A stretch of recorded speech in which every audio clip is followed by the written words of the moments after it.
lasa, ma'am? Sarap man, sabit man. Arayaw yung bukas ini. Kawang pilak, masarap na.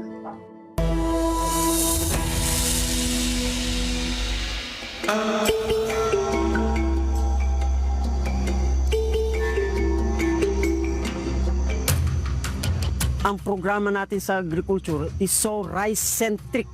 65% ng agriculture budget natin nasa rice. And yet we are rice importing country. Tapos magbubenta, 20. Paano mo gagawing accessible yan sa maraming consumers? Paano naman yung nagpo-produce ng palay? Bigay na lang sa magsasaka, bilhin na lang tama yung palay. Hindi ho natin binibigay yung bigas na mura. Binibili ho natin yung palay ng mahal. Ang bumibili ng mura na yon yung consumer. Pero yung pera na yon, gagamitin pagbili ng palay sa ating mga farmers sa tamang halaga, nakikita sila.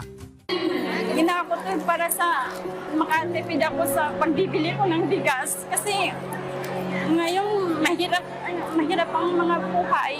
Kaya ako na nakadala ko ng bigas. Kasi kailangan ko kasi para sa mga anak ko. Tapos mura pa. 20 lang, nakabili na ako.